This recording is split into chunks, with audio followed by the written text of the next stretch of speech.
please welcome Coco. Hi, Coco. How are you? Hi, Emmy. I am doing really good. How are you doing? I'm very good too. I've heard a lot of beautiful things about you, so I can't wait to have your story on this podcast. And maybe we can start by asking this the very first question of our podcast. Tell us a quick introduction about yourself. It can be professional or more personal. This is up to you. So hello everyone. Everyone knows me as Koko.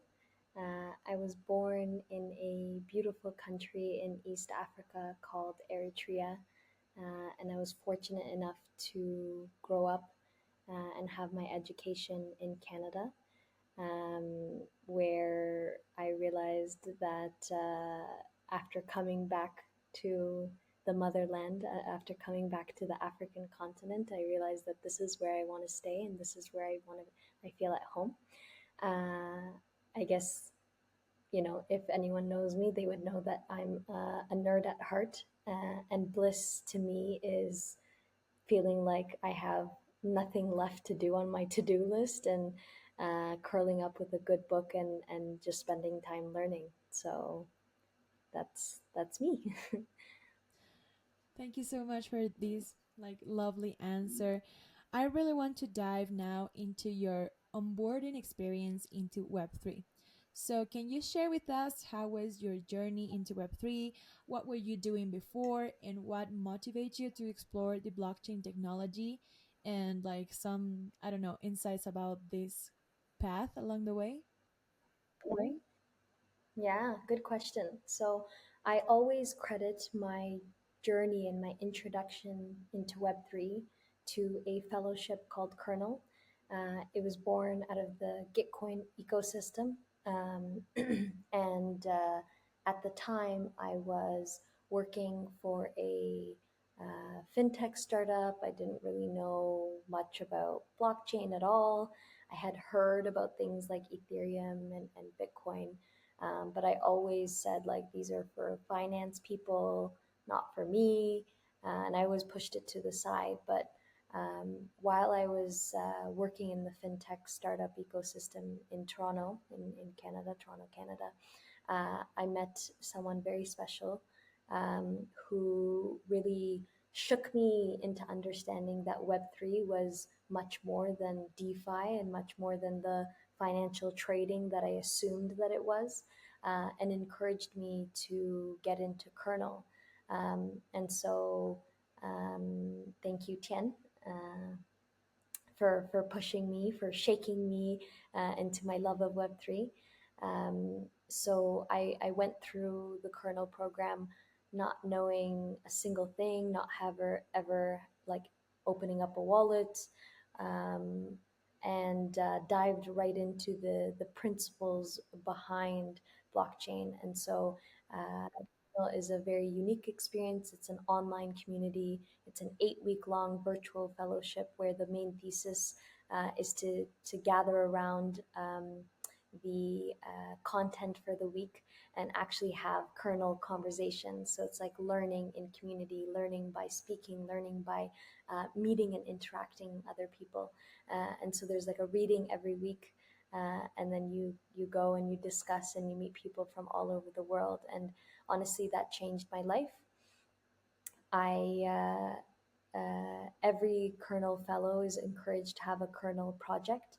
At the time, I was like, I don't know what I want to do for my kernel project. In fact, my very first conversation within kernel, it went like it was supposed to be like a hour long conversation, and I think it turned into a 3 hour long philosophical, uh, you know, exploration of how this type of technology could support a country like mine. Like I said in my introduction, I was born in a country in East Africa called Eritrea, and it's a new country. It's only 33 years old, but it's only had one. President in power for the last 33 years. There's never been an election. There's no democracy. There's uh, no constitution. There's only censorship. And so, very early on in my kernel conversations, I started to realize that uh, I, I, I fell in love with Ethereum, specifically as a form of like a censorship resistant tool to actually enable some of the progress that I hope to see for Eritrea in my lifetime. So, um, yeah, kernel was like the seed of all of these thoughts, right? Like kernel gave me the room to explore these thoughts and ask my silly questions and sit and reflect with people and learn from people. Yeah, so when it came time to have a kernel project, I felt like the one that was closest to my heart was about my country, and it was too big for me to solve. And so I um, I started supporting a woman that I met in the kernel blocks named Sister T, who had worked in permaculture and environmentalism on the African continent for the last 25 years, and we immediately connected, and I felt this I will say soul connection.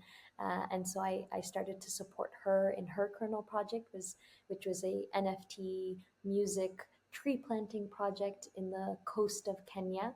And so we raised a whole bunch of money through Gitcoin grants for her project. And she was so happy that she invited me to come to Kenya and actually do the tree planting and fulfill fulfill the Gitcoin and the kernel project.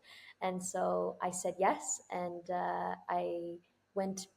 That was the first country. So Kenya was the first country outside of my own country that I visited. And yeah, traveling there as a young adult, I was blown away by the eager blockchain community that was in Kenya.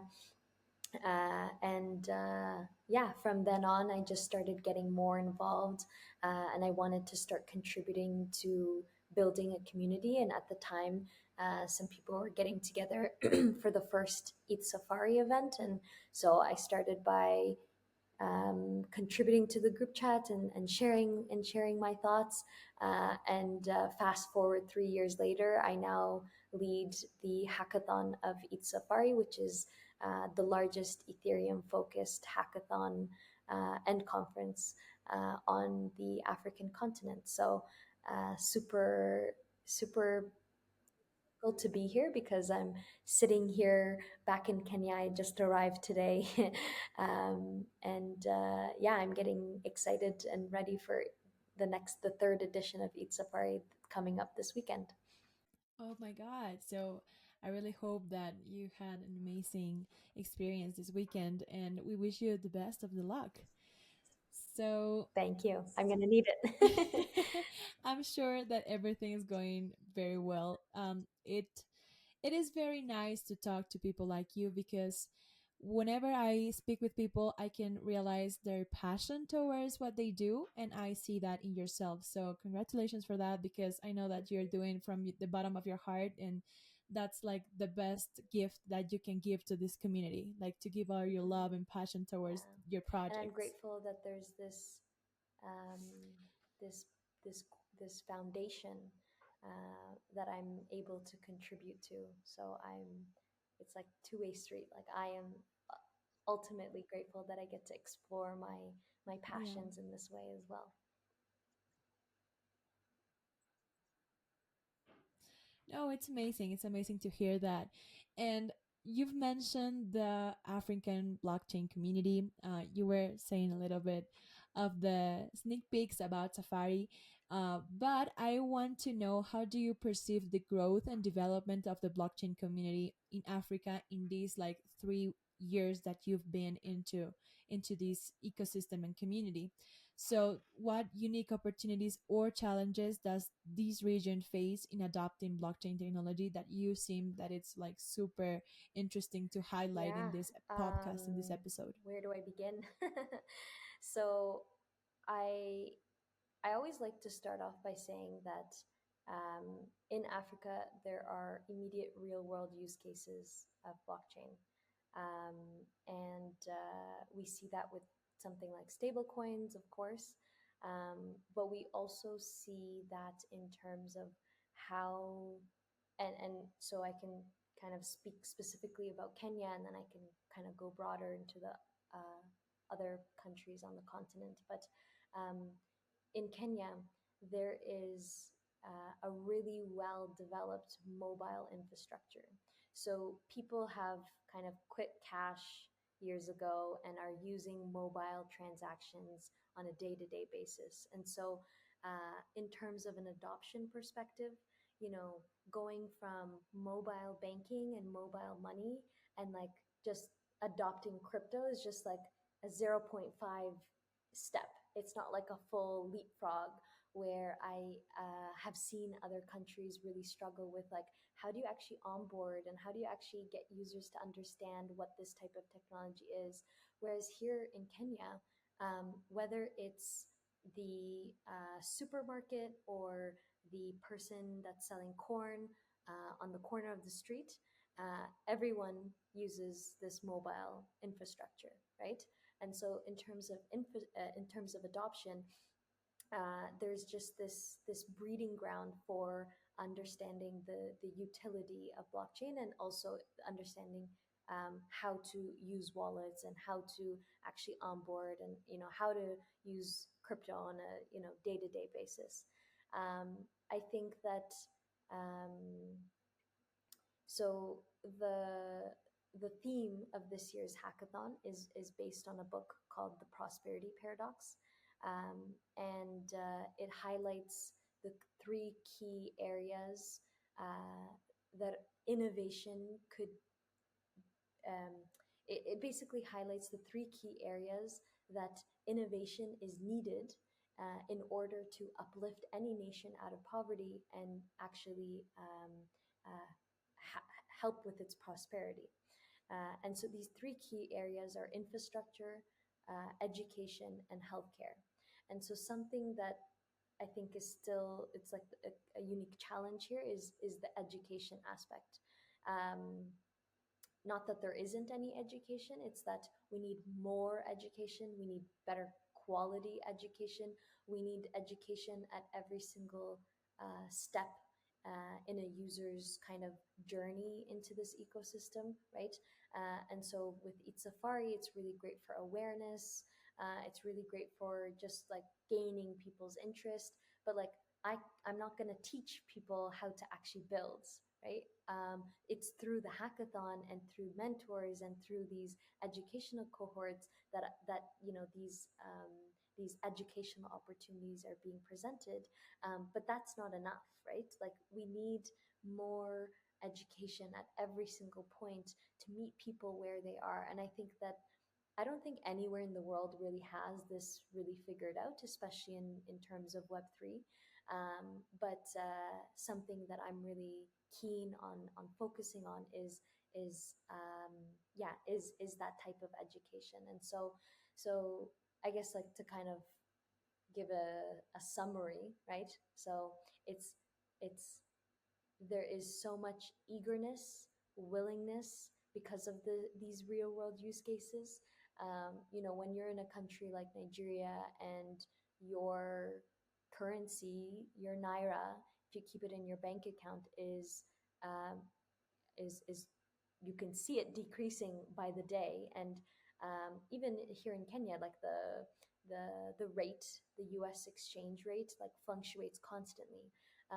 There's a real immediate value in holding your assets in stable coins, in staking and earning yield on your stable coins. And that's like the most simple, like basic DeFi.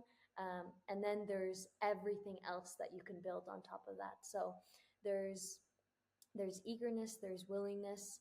I would say that the community here is youth. It's the Gen Z.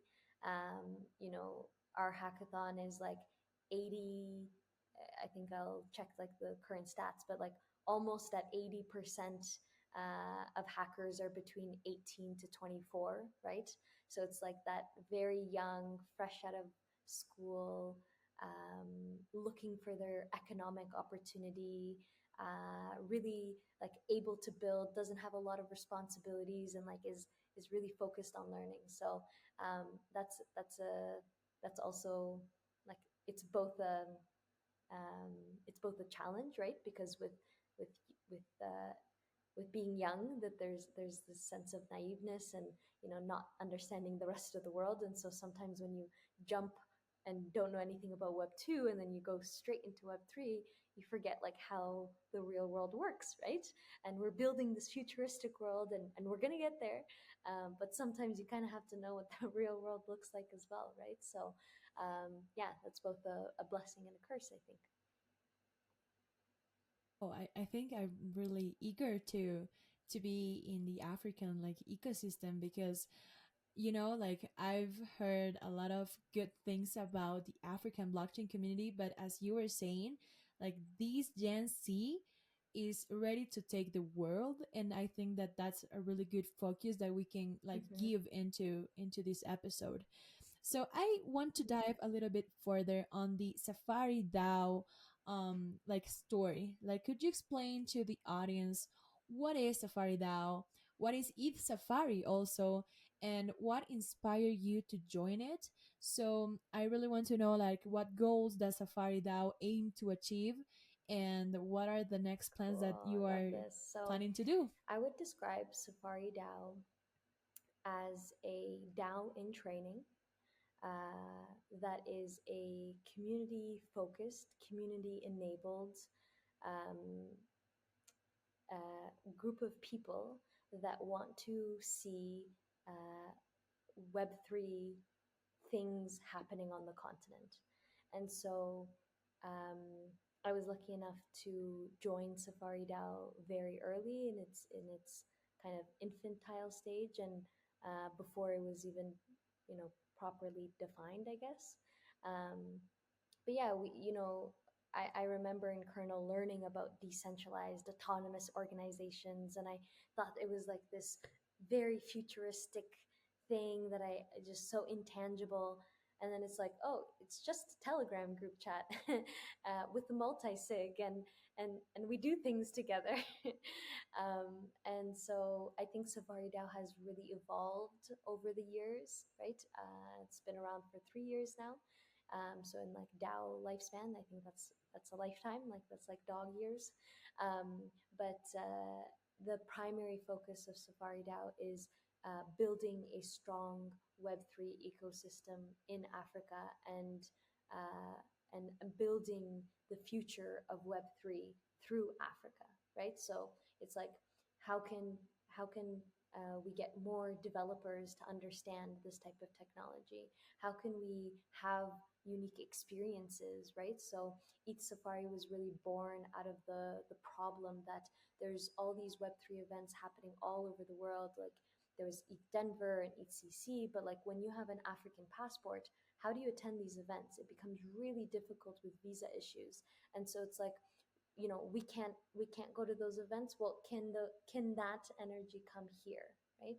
Um, and yeah, so I would say it's about like nurturing that community, and making sure that we have a presence in terms of the global ecosystem. um, to touch more a little bit on Eat Safari, I've been very very fortunate enough to um, be able to like I didn't think of Eat Safari, right? Like I saw Eat Safari after it was like the in the idea stage, and I was like, this is super cool. And the concept behind Eat Safari, Safari, the word Safari in Swahili, the national language spoken here in Kenya, it literally translates to journey. And the beautiful part about Eat Safari is that we literally go on a journey together. So we start in Nairobi, in the capital of Kenya, where we have our hackathon.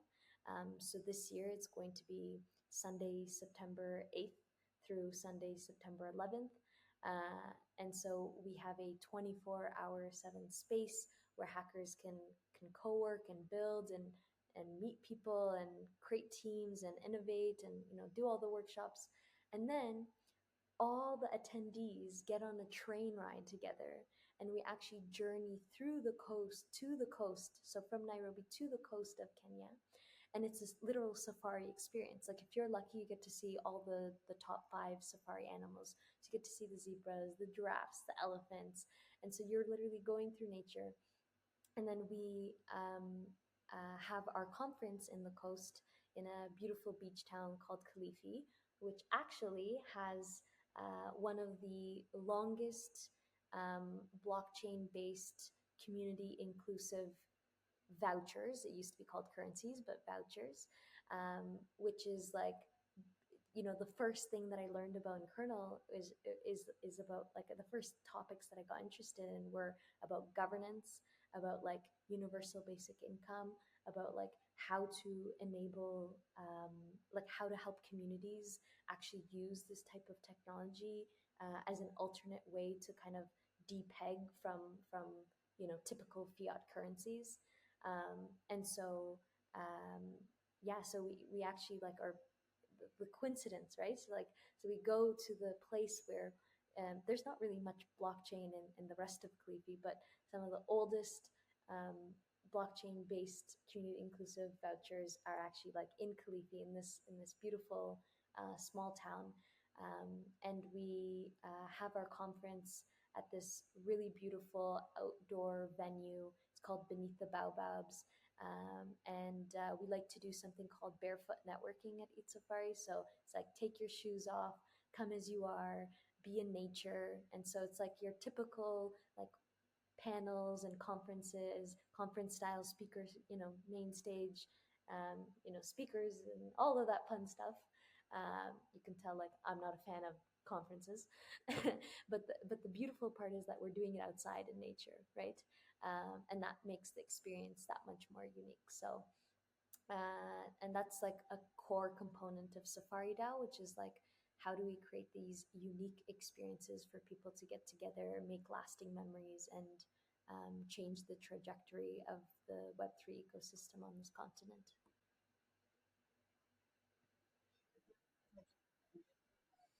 It really touched my heart, the like translation of Safari, because I think that I am a very cultural person. Like, I really love to like be connected to my roots, and I think that it's well represented also in Safari, like how you want to express this journey to the participants there, and making them actually go to the safari is, I think, like an absolutely experience for them. So I think that you guys at Eat Safari and Safari DAO are elevating like the innovation towards conferences, because I've never heard of something like that. And I think that everyone needs to hear this, needs to know that this exists, and that this is going to stay for as long as I don't know, the world permits it to.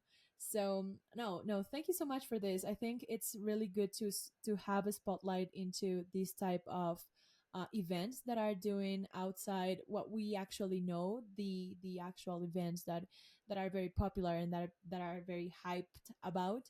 So I really hope that Eat Safari goes excellent, and that you had like amazing I don't know, projects built.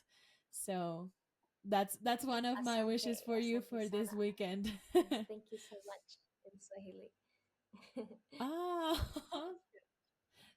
thank you so much. Oh my god, I really like the Swahili, like I don't know, like accent. It's very I don't know, natural, very Yeah, heart beautiful language. warming. So thank you Yeah, so much. um definitely. I think I have to like continue with my questions towards this African blockchain community space before I go into some of your background into neuroscience that I think that everyone will also love to hear about. But first, I really want to know your perspective Mm, and your thoughts on governance, because as you were telling at first, like you were thinking like, okay, it's a Telegram group with a multi-sig wallet, but I really want to know your thoughts on blockchain governance, and how does this is used to create more equitable and efficient systems?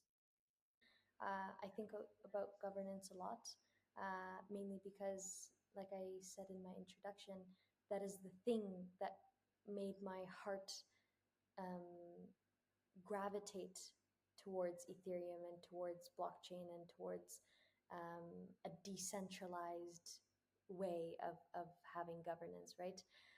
Because I know firsthand when all power lies in one entity, how how inefficient and how unprosperous, like that outcome can be. So um, I think to simplify all of my learnings from the past 3 years, um, I like to always kind of start with the caveat of like blockchain governance doesn't change the human element of governance, right?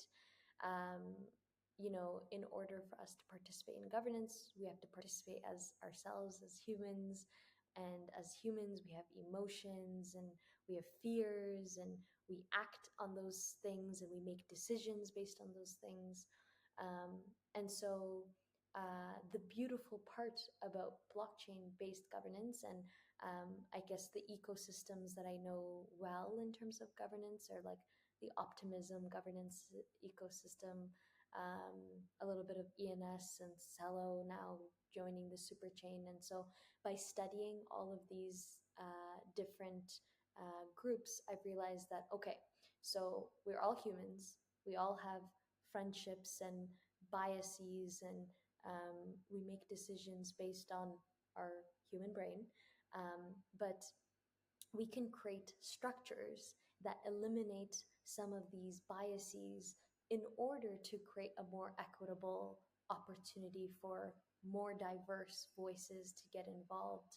I don't think it's perfect, but I think that when blockchain governance models um, real governments, right?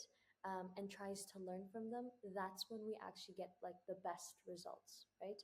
Because we can't like I'm a big believer in like not reinventing the wheel, but like remixing, right? Like taking something like a scientist, right? It's like taking an experiment, okay, fulfilling the experiment, and then seeing, okay, what needs to be improved, what went well, what didn't go well, doing a retro, and then like improving on that. Okay, so like to get into a little bit more detail, what I love about optimism's governance is that um, they model it off of like it's almost like the Canadian government's governance system. So they have a bicameral office where they have a citizen house and a token house, and there's like different rules for citizen, for anyone that participates as a citizen, and then different rules for the token house. And so you can opt in to be a delegate, right, by having OP tokens,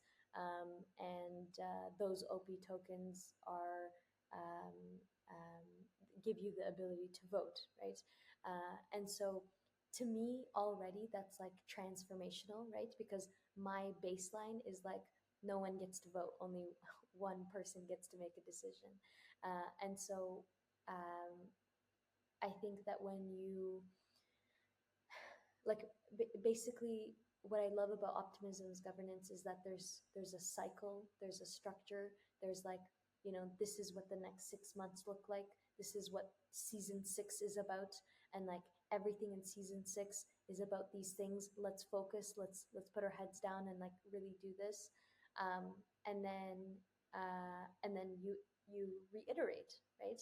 And I think that when you have anything, right, whether it be Safari DAO with our multi-sig and small Telegram group chats, or you have thousands of token holders, iteration is like a key aspect of blockchain-based governance that you don't really see in the typical political sphere, right?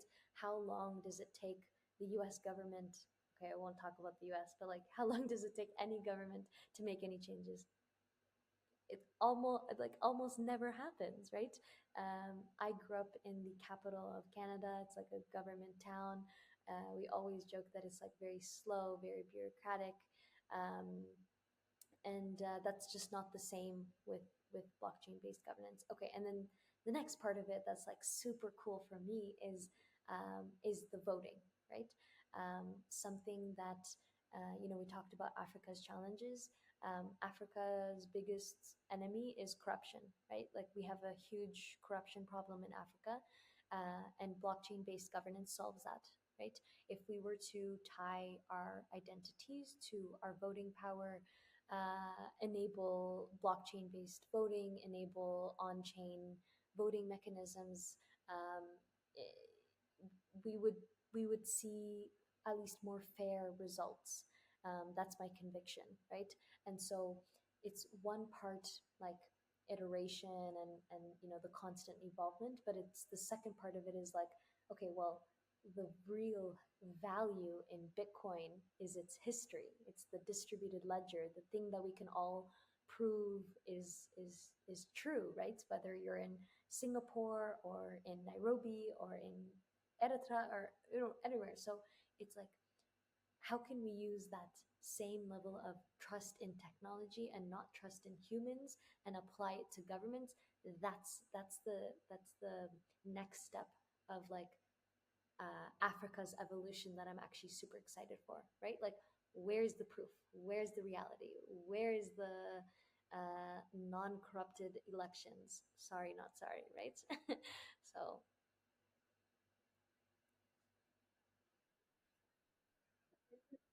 Wow, I think that this point of view that you have in governance, especially like applied to the African ecosystem, is very accurate.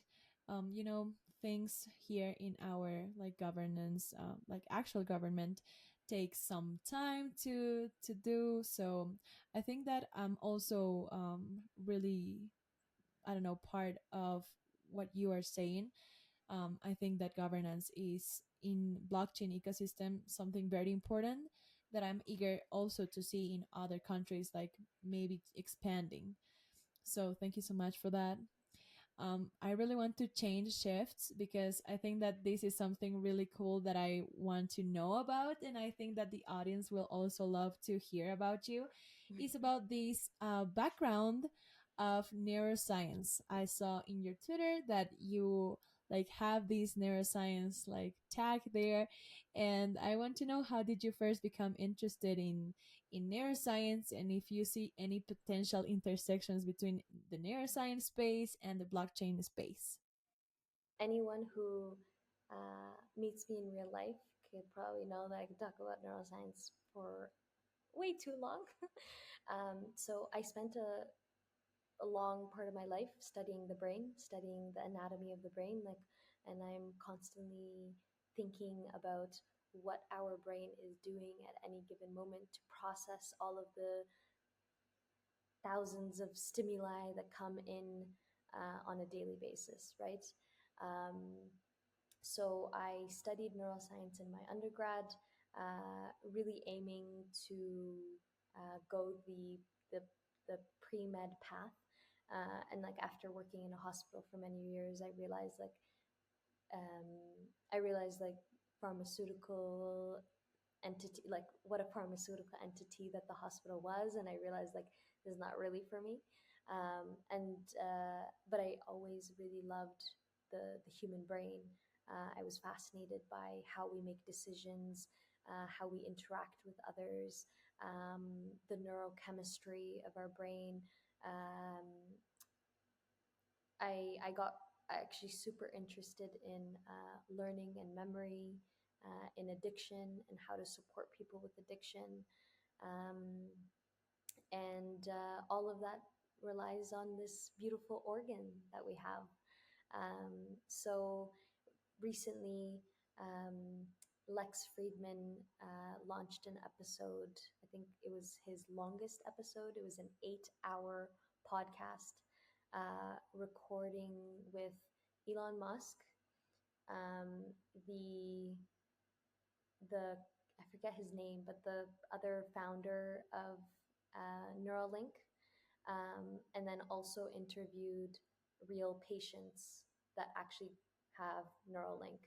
And so I think I'm about at 4 hours into the podcast, and something that dawned on me is that the world that that Neuralink is trying to create um, is uh, is is at ultra speeds, right? Like the speed in which we communicate and interact with each other is human level, right? And then with these neural chips, we're going to perform and what does that say about our productivity, and what does that say? That's maybe a whole other world. But the part that I think relates to blockchain and I think is super fascinating is in terms of data sovereignty and access to your own uh, data, right? Like, how do you? Okay, if we're heading in this direction, maybe not, right? I wouldn't put a neural link in myself right now, but if we're heading in this direction, I think we'll have to really be aware of um, not making the same mistakes in Web 2. And to me, the mistakes in Web 2, the high level mistakes, are like centralized data, right? Like the Facebooks of the world having access to so much of our personal data that it's impossible to kind of get out of the loophole.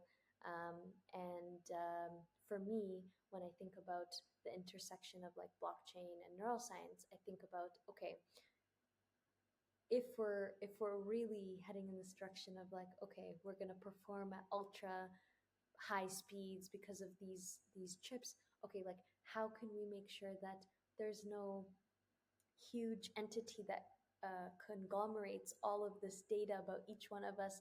And yeah, that feels dangerous. That feels dangerous, and I do and I do think that solutions like I don't think there's many solutions, but I have a lot of friends that are very focused on data sovereignty.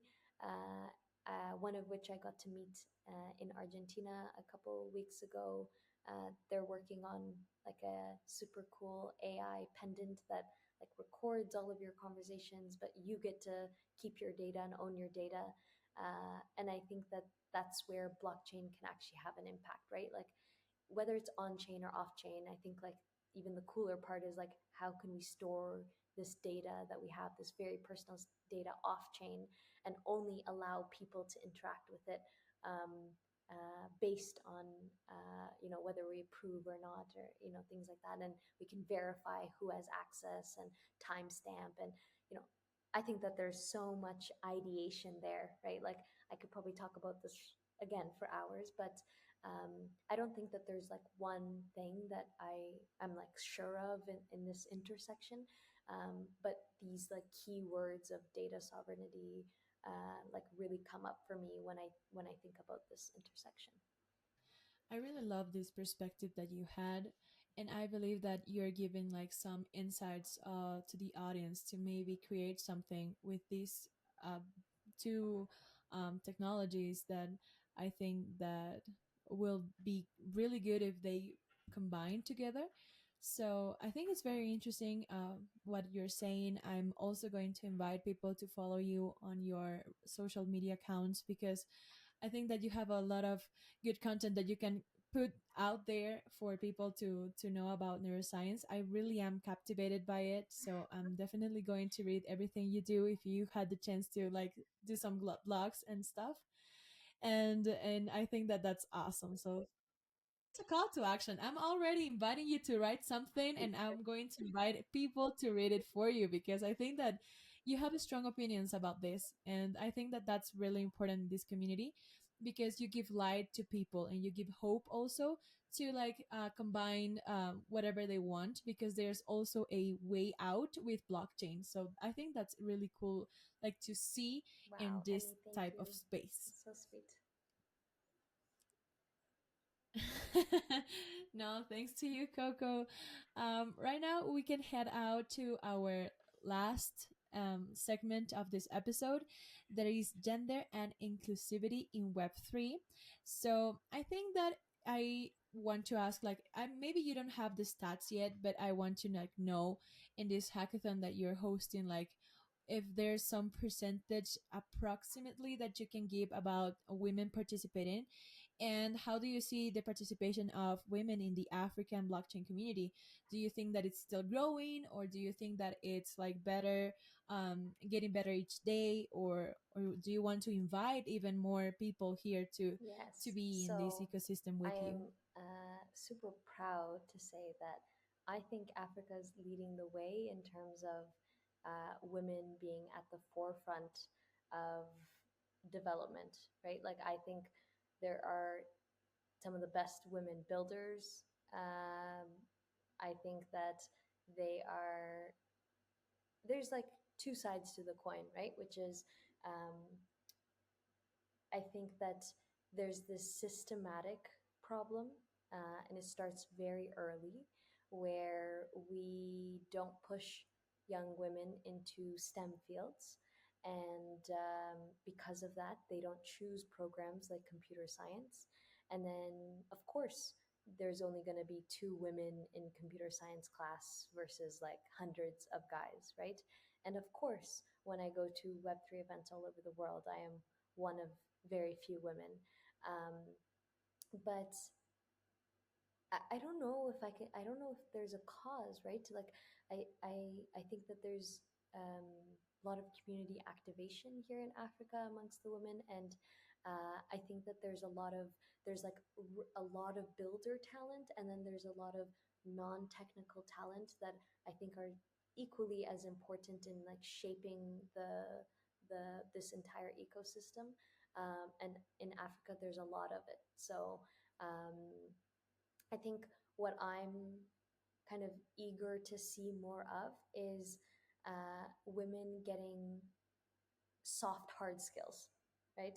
So like if women are saying, okay, I am not going to be a developer, and maybe I dabbled in this, but I, don't see myself as a technical person. Okay, well, what are the hard skills, right, that they can acquire, um, that make them a star in whatever team that they can support, right? Um, that's more like in the future. That's actually what I want to do more of, because I think that there's a lot of, okay, like strong conviction. And ran another random one is like, if we had more women leaders, right, in terms of government, we would have just a more peaceful world, because I think that there's this innate nature in women to preserve life. And I argue with people about this all the time. They're like, maybe it's not going to be that different. I think it will be. I think it will be. I think there'll be cat fights, but I think it will be ultimately a better peaceful world. So when I am thinking about that, I kind of think backwards. Okay, what are the skills that we need to train women into having these leadership skills, into being successful in any teams? And um, yeah, I think, yeah, I'm happy that I can like list, like, if I were to list like the top builders in my community, half of them are women, right? Like, I'm happy about that. I still think we're a long way of being like 50-50, and I don't think it's about being 50-50, right? Because I don't think it's about like equality. Um, I think it's about like people being um, in operating in their zone of genius, right? And I think systematically we need more women to kind of like STEM, and choose STEM as their zone of genius, so that we have more women in technology. And then on the flip side, it's like, okay, if technology and like building and coding and being a developer and being a hacker is not your zone of genius, don't push it, right? Like, there's so many other ways to support this ecosystem without it. So I also went through the SheFi program, And I'm super glad that I did because, like I said, I went into Kernel not knowing a single thing, and Shifi gave me this foundation in order to ask silly questions and do my first peer-to-peer transaction and mint my first NFT, and do all these things where I was like, I don't know what this is, but I like doing it because I'm doing it in community. Um, um, but yeah, I think like people should actually turn to Africa when it comes to this about gender equality. Definitely. I think that I am very amazed and shocked by the African blockchain community. Like, I didn't think that it was this big and it has so much potential. So, I think that everyone should turn their heads onto Africa and let's go Welcome. there. Let's You're do some all things there welcome. because I think that there's a lot of opportunities. That's awesome. I think that it's really cool. And I have to say that it's like the third time in this podcast that I hear that Yeah. they come from Shifi. And I'm also part of Shifi. I was season 8.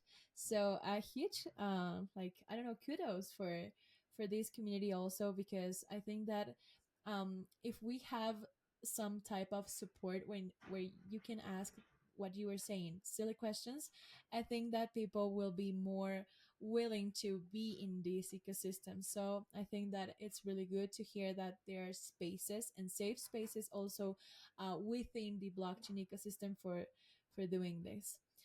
So, oh my God, thank you, because I think that this is really a such a good interview. I'm getting a lot of emotions in my stomach because of this, and yeah, and now I'm getting into the last part of this episode, and it's like my special part and my favorite one, where you can like give some message or advice for someone that is interested in joining the blockchain space. Maybe in neuroscience, it does not have to precisely be about Web3, but I think that STEM is actually a good advice that you can give also. But what would you say to them? How can they start contributing to this space? And Yeah. what are So, your final thoughts about this? okay. So I'm biased. I say attend events. You can attend events. The more people you meet, the I'm someone who like loves learning from people, and then I think that there's like the I actually really love and admire this woman, and she's like, I hate going to events because I don't know my place in all of these events, right?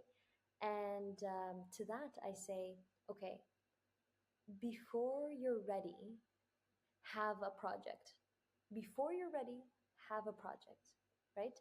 Because um, when you dedicate yourself to uh, iterating on something, that's when you start to learn and you start to make the connections that otherwise couldn't have been there.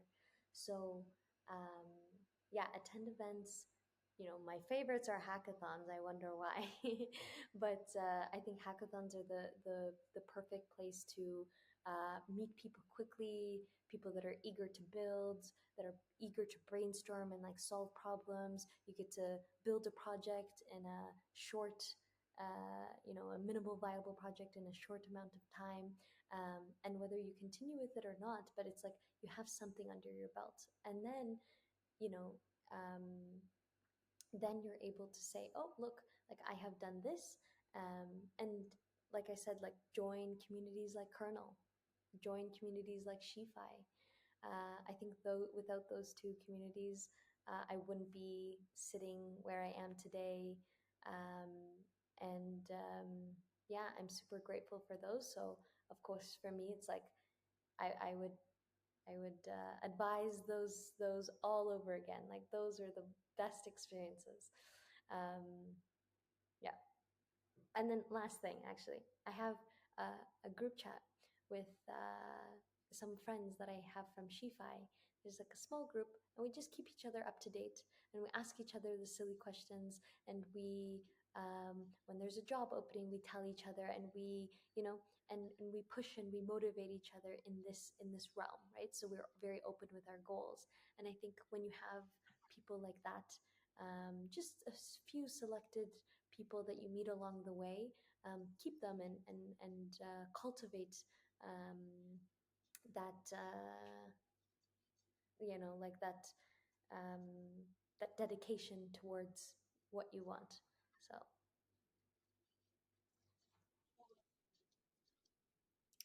Oh yeah, keep your ones very close. I think that it's super awesome. oh, I cannot thank you enough about this episode that you just did with us. And I hope that really It's Safari goes well, goes beyond the expectations, and I can wait to hear about the news about how it was and everything. So thank you so much once again, Coco. I invite everyone to follow your social media accounts that will also be put in our Twitter and our YouTube. But thank you so much once again, and I will bye, see Emmy. you in the Thank next you. one. Bye, Coco.